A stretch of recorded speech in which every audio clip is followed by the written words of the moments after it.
মালদা জেলা প্রশাসনের উদ্যোগে real estate regulation and development অ্যাক্টের উপর এক কর্মশালা হয়ে গেল বৃহস্পতিবার। এদিন এই কর্মশালা অনুষ্ঠিত হয় পুরাতন মালদার শাহপুর এলাকার এক বেসরকারি হোটেলে। উপস্থিত ছিলেন WBRER এর ডেপুটি সেক্রেটারি সূর্যকুমার জানা, অতিরিক্ত জেলা শাসক অনিন্দ্য সরকার, মালদা জেলা পরিষদের সহকারী সভাধিপতি রফিকুল হোসেন, বিধায়ক চন্দনা সরকার সহ অন্যান্যরা। কর্মশালায় real estate regulation and development act নিয়ে বিস্তারিত আলোচনা চলে বলে জানা গেছে।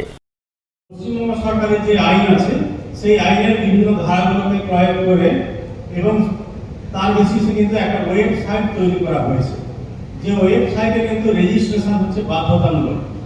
আর একটা জিনিস বলে নিই যে শুধুমাত্র কিন্তু শহরাঞ্চল নয়, শহরাঞ্চলের পাশাপাশি গ্রামাঞ্চলেও যে বাসস্থানগুলো গড়ে উঠছে সেখানে যদি 200 স্কোয়ার ফুট জায়গা অথবা 6টা এরকম ফ্ল্যাট যদি তাতে ইনভলভ থাকে তাহলে কিন্তু রেরা রেজিস্ট্রেশন বাধ্যতামূলক। এক পোস্টমাস্টার রহস্যজনকভাবে নিখোঁজের ঘটনায় জোর চাঞ্চল্য ছড়ালো পুরাতন মালদায়। জানা গেছে নিখোঁজ পোস্টমাস্টারের নাম অনিমেষ রাজবংশী, বয়স 20 বছর, বাড়ি গাজল থানার আলমপুর সংলগ্ন ফুলবাড়ি এলাকায়। তার বাবা রতেন রাজবংশী জানান, প্রতিদিনের মতো বুধবার সকালেও তার ছেলে বাইক নিয়ে পুরাতন মালদার বালিয়া নবাবগঞ্জের ডাক অফিসে কাজ করতে যায়। সে সন্ধ্যা পর্যন্ত যথারীতি অফিসে কাজ করে। সন্ধ্যার পর অফিস থেকে বাড়ির উদ্দেশ্যে বের হয়, কিন্তু আর বাড়ি ফিরে আসেনি। রাতভর ছেলের অনেক খোঁজ করা হয়, কিন্তু কোনো সন্ধান না মেলায় বৃহস্পতিবার মালদা থানায় মিসিং ডায়েরি করেন। পুলিশের কাছে আবেদন জানান নিখোঁজ ছেলেকে দ্রুত খুঁজে বের করার।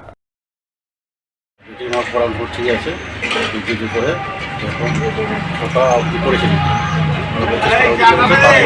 নাই পাচ্ছি না। সন্ধ্যা 6টা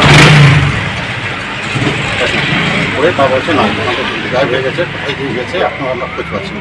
এখন আমরা দরখাস্ত দিয়েছি থানাতে, যে গাড়ি করলাম, বুঝতে পারি না কোথায় গেল। হেড অফিসে আসছিল, 6টা অবধি কাজ করেছে, ওর কাছে কাগজপত্র, সরকারি কাগজপত্র সব কিছুই আছে, কিছু টাকা পয়সাও ছিল। তারপরে ওরা বলছে যে 6টা অবধি কাজ করে বেরিয়ে গেছে। কোথায় গেছেন না গেছে আমার জানতে পারছি।